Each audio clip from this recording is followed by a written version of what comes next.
What is homophobia? Homophobia is the dislike of or prejudice against a homosexual individual. Now, this word implies fear. However, it does the exact opposite.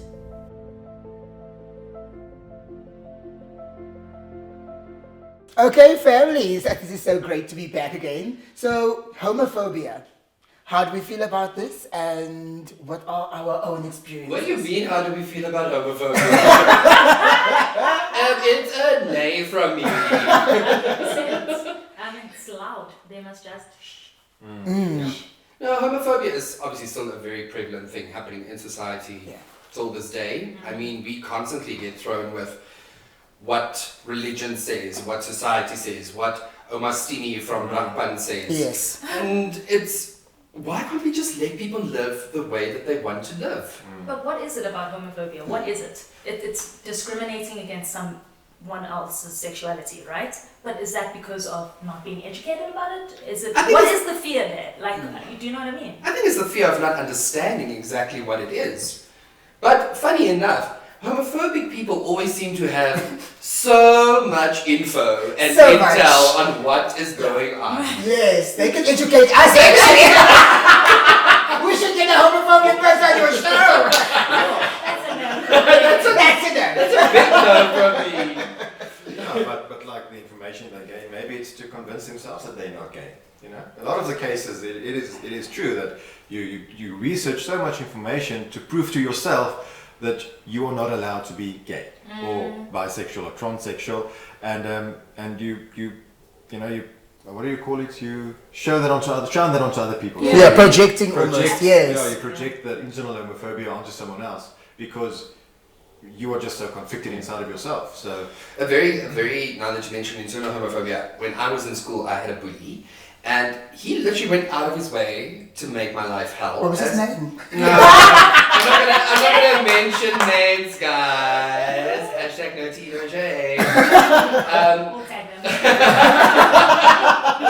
But years later, after I was in university, and he messaged me and he was like, "I'm gay." Yes. And then I was just like, you had so much insecurities and doubt and hurt within yourself that you projected this onto me, trying to make yourself better.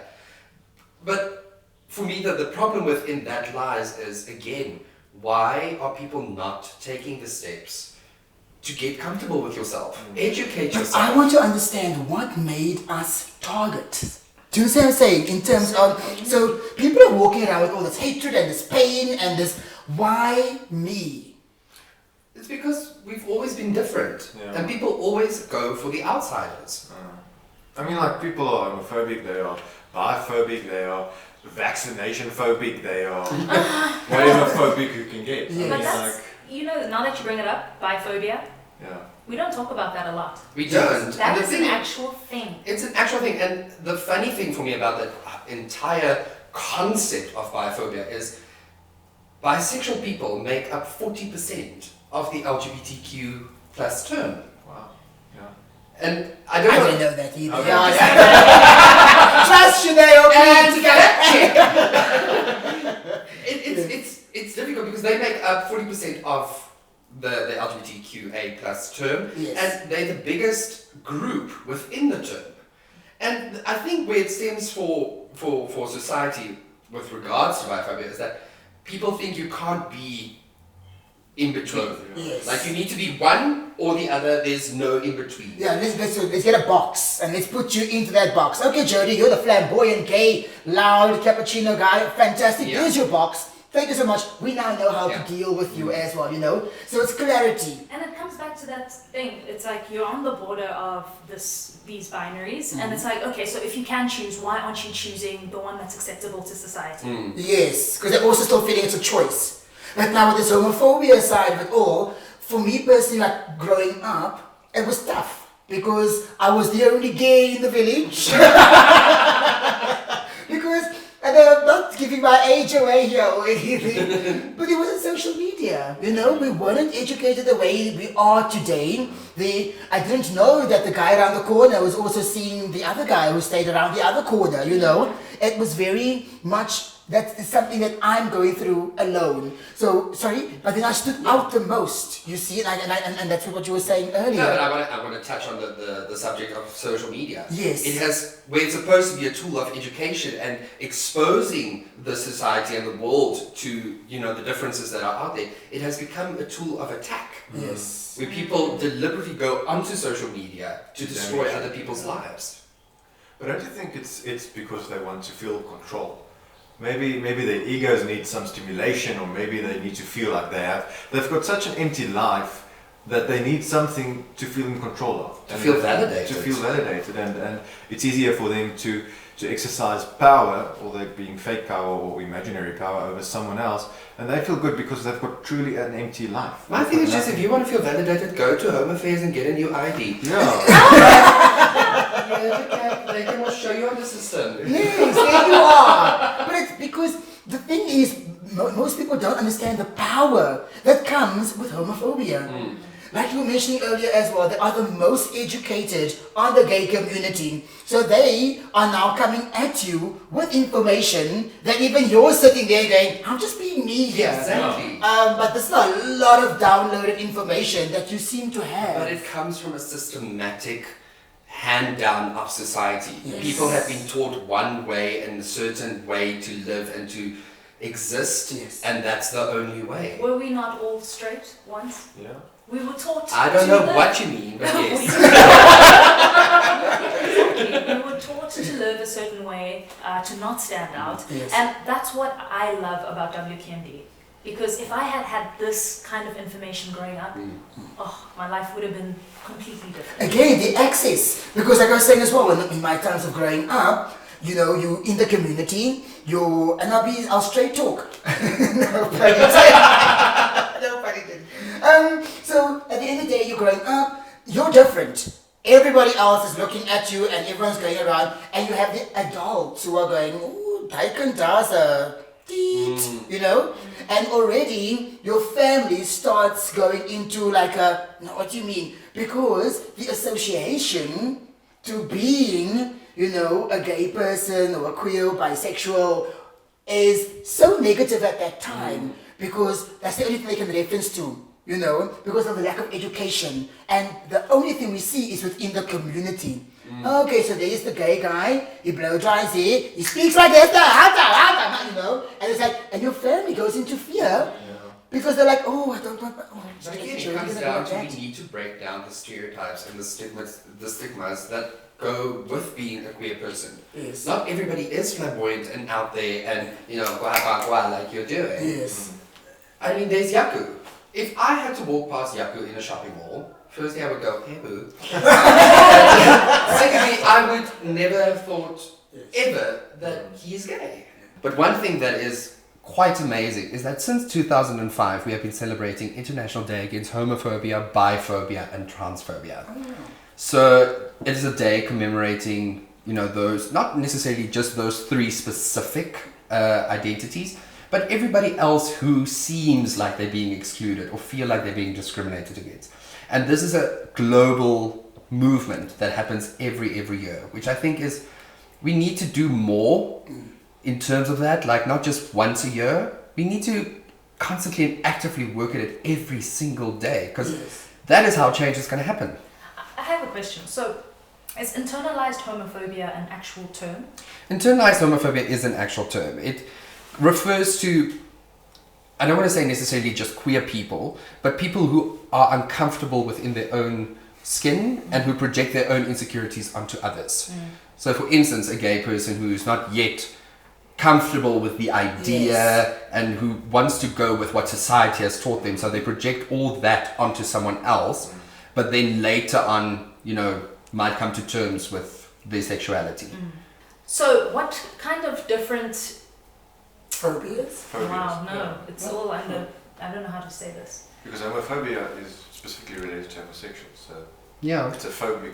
But what types of homophobic... Yeah, well, it is within our community. Of course. That's the thing. We have homophobia within our community. And for me, one example that I can use is like, for instance, you need to look a certain way. You need to act a certain way. Yes. For me, if I think immediately about a gay guy going to a club, having not that I club, but but having the six pack and the square jaw, that person immediately gets validated, gets recognized, gets attention. Whereas somebody of my, plumpy stature moves into a space like that, immediately people will, it's that thing of like, she doesn't go to the gym, or she doesn't take care of herself. There's always those little things that we find to nick at each other. Yes, and that phobia within the community as well is something else. I mean, for me, like, I always have different encounters, obviously all the time, but it's like, I also question myself because I'm still human. Yes, I'm gay, yes, I'm out, yes, I live a very,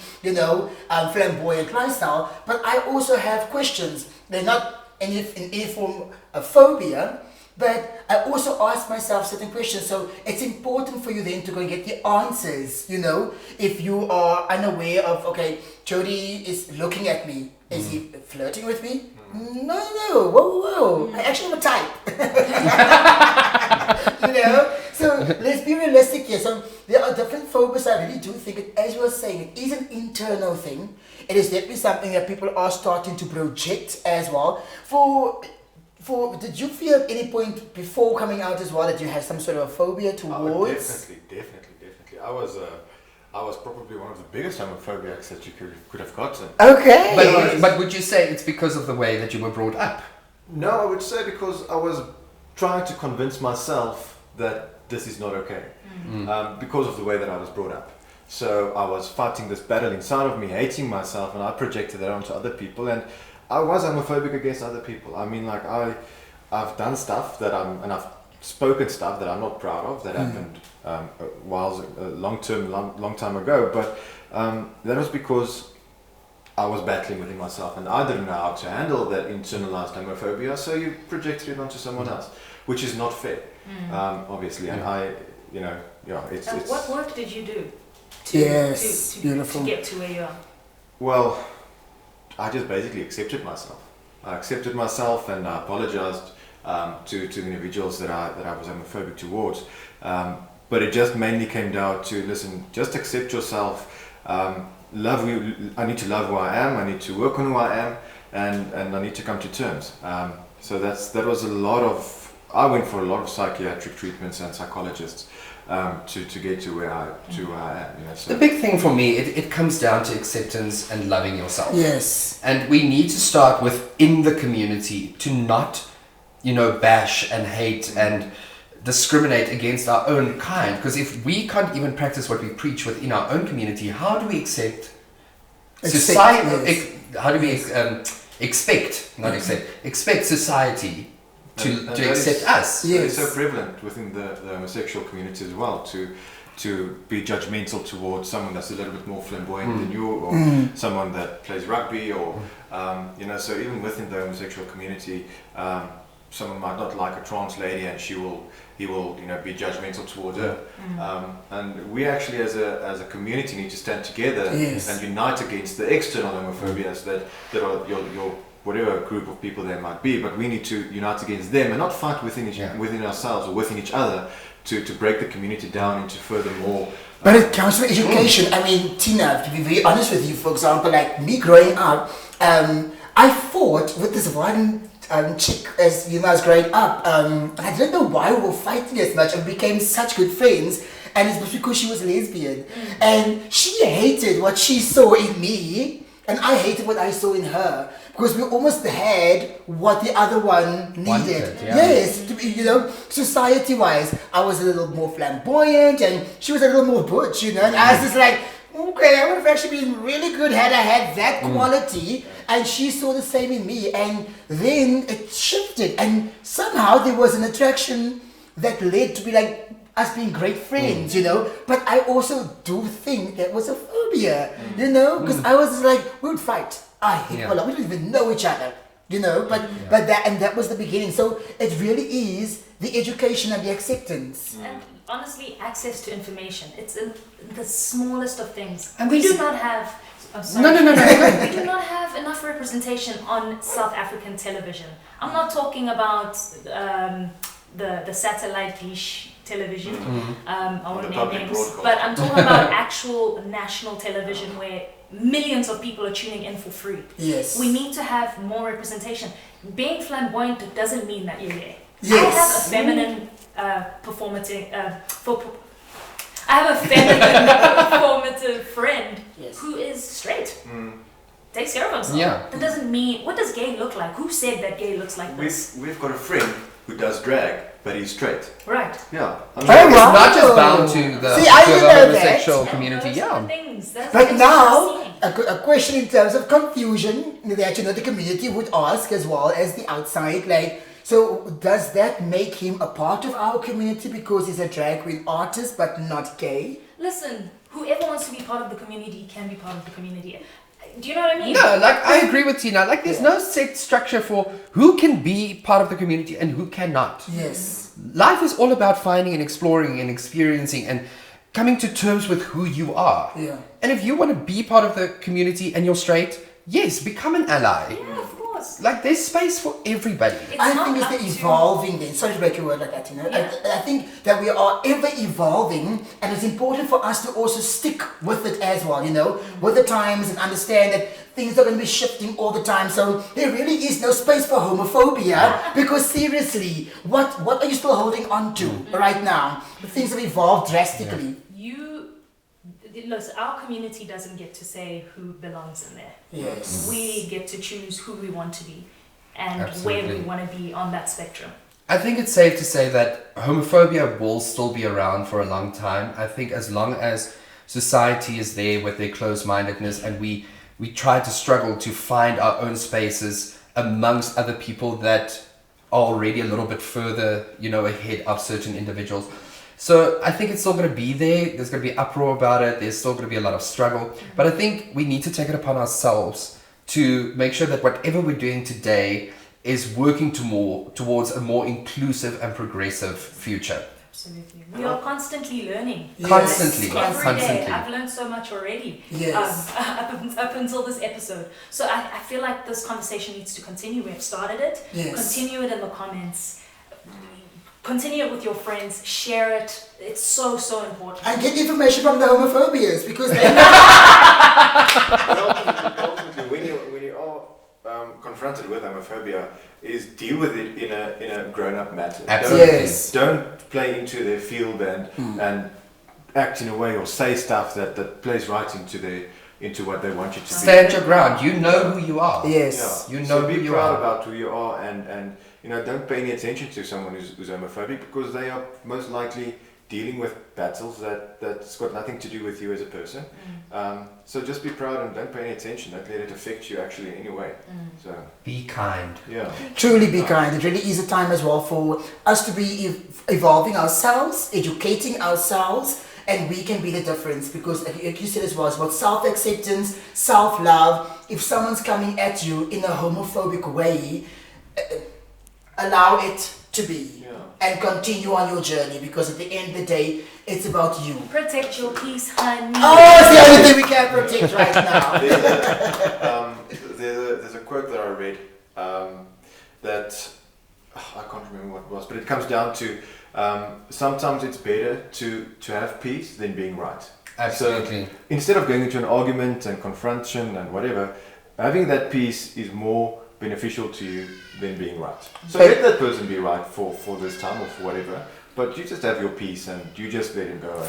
So we're definitely saying that it's about accepting ourselves, the peace that we found within ourselves, and protecting that peace as well. 100%. And let other people live their life the way that they want to. Yes. Absolutely stunning. Guys, thank you so much, family. Love you guys. Absolutely present. Yes. Now is not the time for racism, sexism, or even homophobia. Now, more than ever, we as a community and a society, we need to rise up and support one another because we have the power as well as the responsibility to make sure that we do not destroy each other. Right now, in this very moment, this is the time for love.